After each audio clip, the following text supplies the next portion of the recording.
Democratic presidential frontrunner, creepy Uncle Joe, looks like he has a very serious China problem, as he just drastically downplayed the role of China and, of course, its goals for world hegemony. We're, of course, going to be playing that video, as well as specifically talking about some of the financial ties that Uncle Creepy Joe has, of course, with China, including the ones with his son, which, again, Jason, I think if we look at Joe Biden, he's kind of the epitome with his son of just pure outright corruption. And many people are saying denial of absolute facts with this latest video with him on the campaign trail saying this specifically about China. Do you want to introduce this clip, or should we just play it? Yeah, I mean, essentially, Biden has done what he's always done about China. He's defended them. I mean, he's always promoted them, and here he is doing something no different. Look at who we Played are. at 15 seconds in. I've met virtually every nation's chairman over the last 30 years, and that's not hyperbole. Virtually every one. I don't know a single solitary one who would not change places with the problems the President of the United States has versus the problems they have. China is going to eat our lunch? Come on, man. They can't even figure out how to deal with the fact that they have this great division between the China Sea and the mountains in the east. I mean, in the west. They can't figure out. Pause it. See, this is an important factor that Joe Biden brought up here, because it does make sense. China, geopolitically, where it is strategically placed in the world, does have a very contentious location. It is located between, of course, a major body of ocean and a major mountain. And of course, this is not the opportune location to be in, since many U.S. allies and adversaries and countries that have historically fought China are located all around China, including countries like Thailand, Vietnam, Korea, Japan, Taiwan, Thailand, and all these other countries, the Philippines, who, of course, normally usually have better relations with the United States than they do with China. Not all of them, but specifically talking in generalizations. But it's important that Biden brought that up as one of the reasons to not take China seriously, because of its geopolitical location. But China understands that problem as well, and they're pretty much going through their own kind of manifest destiny that happened in the United States decades ago, and they're going through a time and period where they want to be the world hegemonic power, and that's why they're expanding their military bases and even building military bases right outside to counter their geopolitical weak location. And that's why we have this article here that was talked about everywhere in the mainstream media. Quote, U.S. expects China to expand military bases worldwide. And specifically what China is going to be doing is claiming and making more man-made military islands all around the South Asian Sea to make sure that the combat does not take place in the mainland, because what we're talking about here isn't obvious to cities trapped. Again, we're talking deep geopolitical stuff here. But before we get into that, just know China has bigger aspirations. They want to be the world hegemonic power, and they are expanding, and most likely they will also expand to a worldwide military force. This is a big issue, but Joe Biden kind of downplays it like, oh, yeah, but misses this important part. So let's just go back and play the rest of this clip here. How they're going to deal with the corruption that exists within the system. I mean, they're not bad folks, but guess what? They're not competition for us. You know, aside from Biden barely able to string together two sentences without stumbling over his words several times, probably showing his age. Let's face it, he's no spring chicken.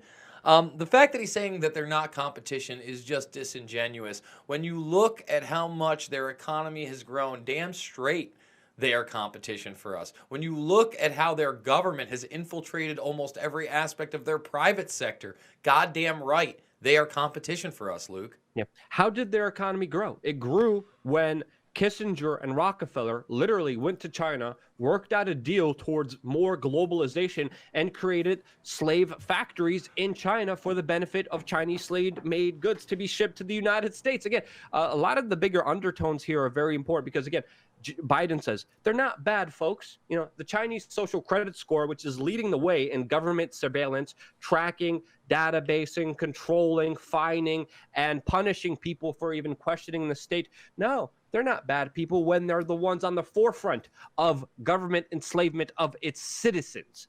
Literally, you look at the Chinese social credit score, it should be terrifying. Now, of course, militarily, they're also expanding. Just a couple of days ago, we talked about, specifically, I talked about on a Monday video about the defense budgets all around the world rising. One of the reasons is because of China, and this competes a duplicitous little cycle of the U.S. threatening China, China threatening the U.S., and it's a cycle that's only going to be building up the military-industrial complex. It's an asinine one, but it is happening.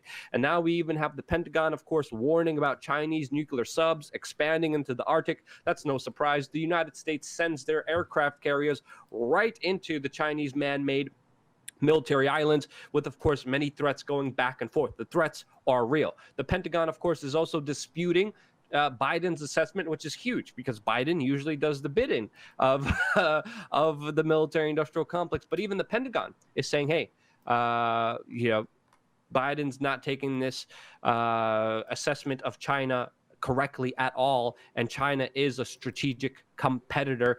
Donald Trump, of course, came out and called Sleepy Joe naive about China, but not even that. Even Bernie Sanders came out and criticized Joe Biden for this. Now, there is an undertone element that wants to push tensions between the two to drive the military-industrial complex. There is a factor here that does need to be correlated, that does need to be taught into when we're looking at this broader perspective of what's happening in China. But one thing you can't ignore is pure corruption. As we even have an article here with the Federalist saying Biden's alleged financial ties to the U.S. enemy China overshadows his 2020 bid. And now, just moments ago, we have more articles talking about how his son, Joe Biden, the same son, by the way, that Joe Biden brags about, firing a prosecutor in Ukraine who was looking into his son on a very high-paid oil and gas contract in Ukraine that many people looked at corruption. Joe Biden was cheering on and celebrating how he was able to get a prosecutor fired who was looking into his son, into those connections. That same son is also invested in a Chinese app and a Chinese investment firm that supplied money to this app that, as Fox News even put it, spies on Muslims. As, of course, the United States is condemning China over concentration camps.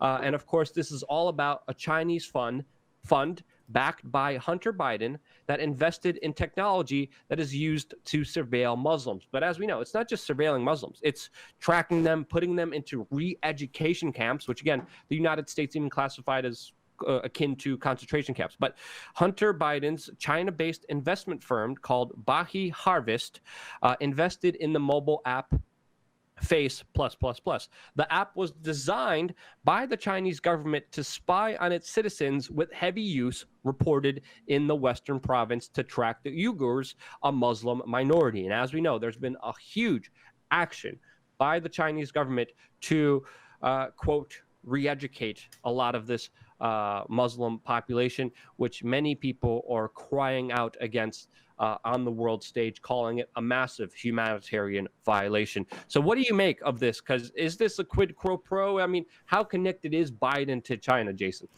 Well, again, his son has, according to these articles, spent the last decade overseas making business relationships. And as I stated in the very beginning, any kind of private sector work in China is going to go directly through the government there. So although I think these headlines are warranted, it is questionable what his role in this company was other than being invested in it. Now, that being said, when this was initially talked about, Luke, they did not mention that Hunter Biden was indeed invested. It did take The Intercept to bring that point out. Go ahead, Luke. Yeah, and they did great reporting. I just want to add to your point here. You talked about government being involved in the private sector in China. That's a huge, important factor here, because if you have a private business, and if it's important, the Chinese government's going to come in there and tell you to either spy on different countries, to give you the information on private companies, kind of similar, but not to a larger extent to what happens here in the United States. But in China, there's a big government involvement in the private sector for the pure benefit of the state. And that's why Joe Biden when he was even talking about China, he was like, they deal with so much corruption. This is why, because the government is so involved in the private sector, and because of that, there's direct corruption. I just wanted to kind of explain that point that Joe Biden made, because he wasn't incorrect in the specific nuances that he did bring up for his argument. Sorry, Jason, keep going.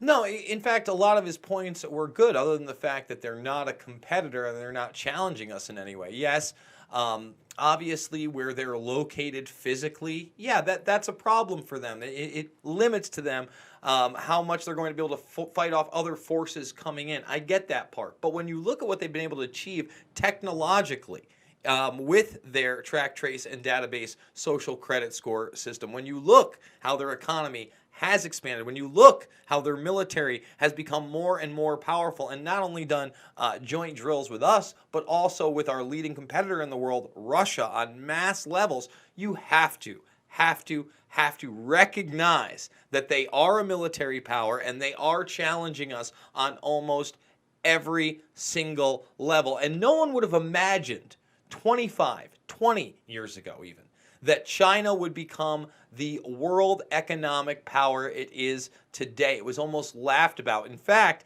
in the 80s, when we were talking about challenges economically, we were often talking about Japan because of their auto industry and their tech industry. China was never really even mentioned. Snuck up on us quick and has really doubled down, tripled down, quadrupled down on its efforts to try and become the #1 power in the world, Luke.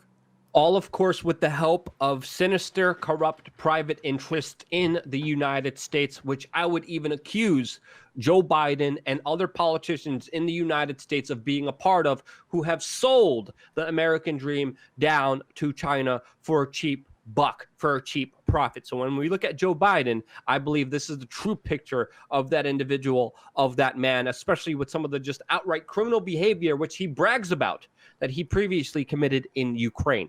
This is the bigger topic point. This is the bigger thing that I wanted to concentrate on. If you agree with that, share this video with your friends and family members, because for you're only getting this information on an extremely limited source. Our reach, extremely limited. Our Facebook page, gone. Years of building it, totally restricted. They were trying to stop it as much as they could. Now we can't even use it. We can't even reach out to the people who followed us anymore. Sign up on our email list on wearechange.org. We need your support more than ever. Your donations, you guys purchasing merchandise, means the world to us. I'm going to end it here unless you have something to say, Jason. If you do, just cut me off. But if not, thank you guys so much for watching and being a part of this independent media organization. We couldn't do it without you. That's why. Love you guys. Stay tuned for more here on wearechange.org.